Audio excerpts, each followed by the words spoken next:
Dito nagkapisakan. 7 minutes lang si Magnus pero pag naitabla niya, tapos na ang laban. Pero si Nakamura naman, must-win situation. Okay.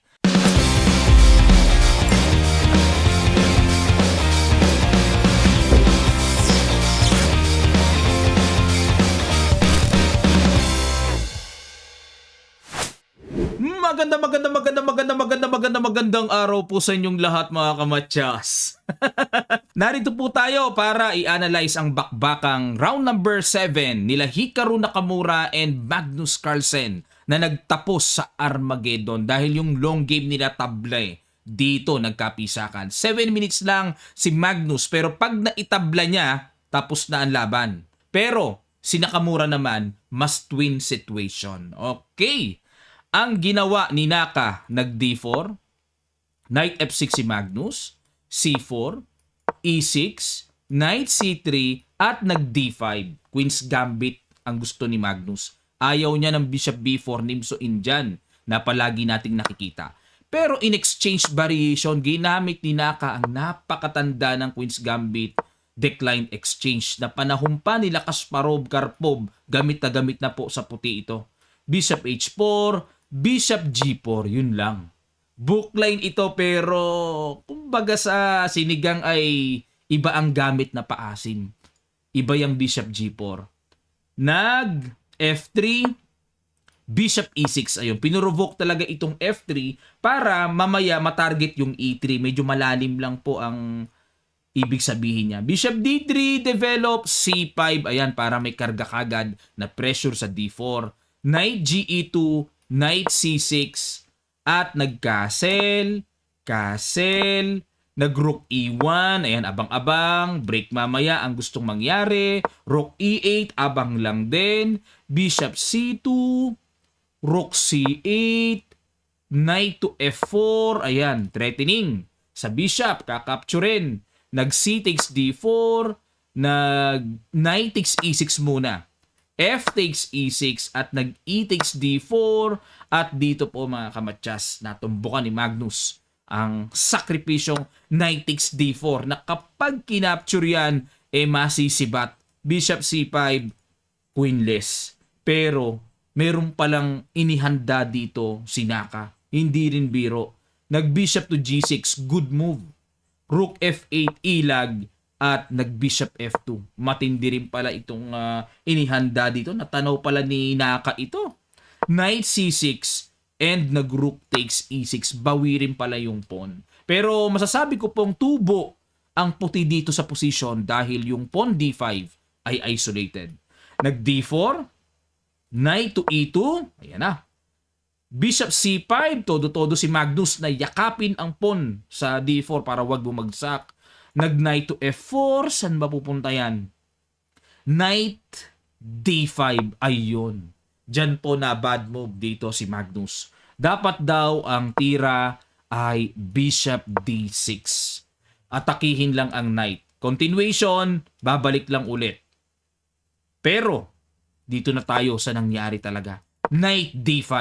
Ano kaya sa palagay nyo ang natumbukan ni Naka na brilliant move mga kamatyas? Napakaganda nito. Pakiguess po sa ilang sandali lang, tutuloy kagad natin. Start.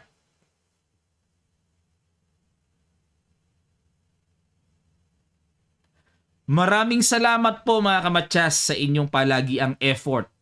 Queen B3, brilliant, napakaganda ng tira na yan. Knight takes F4, Rook D6. Ayun no. Sa pool ang Reyna. Queenless.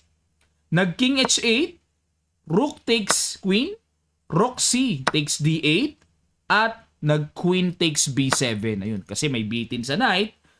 Nag-Knight E5 para matreat yung Bishop, Bishop E4, at nag-Bishop B6. Okay, pinapanood ko po ito sa live kagabi, no? At medyo hindi naman mababakas sa mukha ni Magnus sa talagang totally talong-talo siya. Parang relax pa rin ang mukha eh. Nag-A4. Ayan na, para guluhin, mag-A5. Nag-Knight to C4. At nag-Queen A6. Threat sa Knight ulit.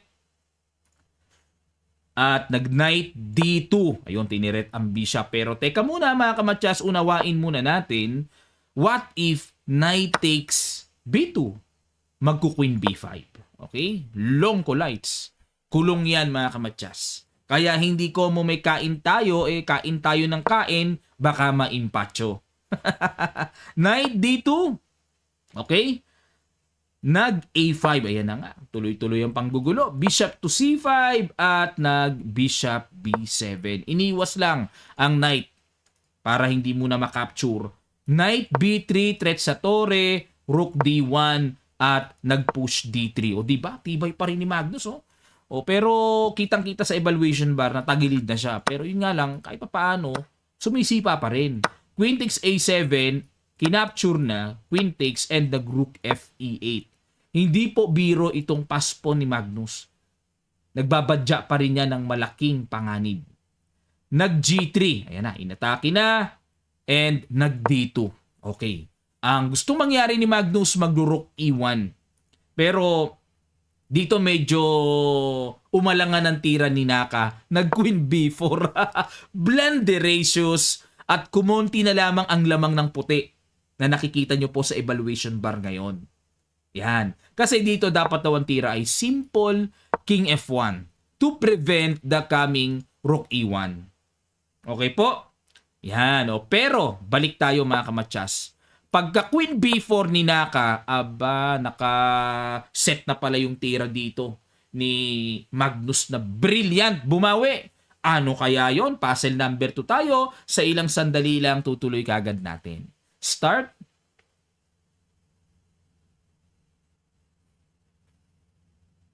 Maraming salamat po uli mga kamatsas sa inyong mga effort. Nag-Rook D4. Ang tindi ng sacrifice na yan. Wala nang iiwasan. Pero may only move na dapat gawin dito. Queen takes pawn. Yan talaga brilliant. Napakaganda ng nagawa ni Nakang decision. Kasi po, kung ang gagawin ay Queen C3, useless. May Knight E2 Kung kakapturin ng tore, may Knight E2 pa rin, hagip ang Reyna. Ganun ka makapangyarihan ang Rook D4 na ginawa ni Magnus. Di naman pwedeng basta-basta iiwas lang. Kasi ayun na nga may Rook E1 na nga baka mapatanong kayo, Coach, ba't hindi dumiretso ng Rook E1? Kakapturin lang yan. Capture, may Queen takes E1. Yun nga po purpose ng Queen B4 Yun nga lang, may Rook D4 at napilitan na si Naka na capturein, takes. Lamang pa rin ng konti ang puti. Bakit po? Kasi 3 versus 2. Sobrang daming pawn may connected pass pawns, may pa B4 na paparating, nag-Knight E6 iwas, B4 na, at nag-King G8. Ayan, dahil masyadong malayo ang King ni Magnus, mailapit-lapit man lang. Rook A8, nag-Rook A2, and nag-King F7. Ayan, takbo. King F2, King E7, takbo. Nag-B6, mag-B7 na, Knight C5. Kailangan yan. Pwersado na. King E3, nag-King D6, King F4. Ayan, naisip dito ni Naka. Sige, mag-abala kang mabuti dyan sa queen side. Ako naman, yung king ko, iaabala ko. Yung king side. Ayan. Nag-G6 para walang pasok. At nag-H4. May tendency po na mag-H5 para mabungi at tuluyang makapasok later on ang king. Nag-King to D5. King G4. Nag-King C6. H5. Ayan na. Para magkaroon ng pintuan. Nag-Rook G8. Good move by Naka. By Magnus, sorry. Nag-Rook C2. Pin muna. Pressure muna. King B5. Umilag. Kumapture na po. Rook takes. At nag-King H5 dito si Naka. Pwede nyo pong reviewin yung video sa chess.com YouTube channel. Doon ako nanonood Aba, pagtira ng King H5 dito ni Naka, na-plug down si Magnus. Hindi umahabot. Nakatira pa siya doon sa over the board video. Nakita ko. Rook G5 ginawa niya pero wala na rin. It's too late! It's too late. Wala na. Naubos ang oras niya. Dito po sa chess.com meron pa siyang 2 seconds Pero doon talaga sa actual naubusan. Sayang, Magnus. Sino na ba ang leading ngayon? At napisak siya. Pero may score naman siyang 1 point.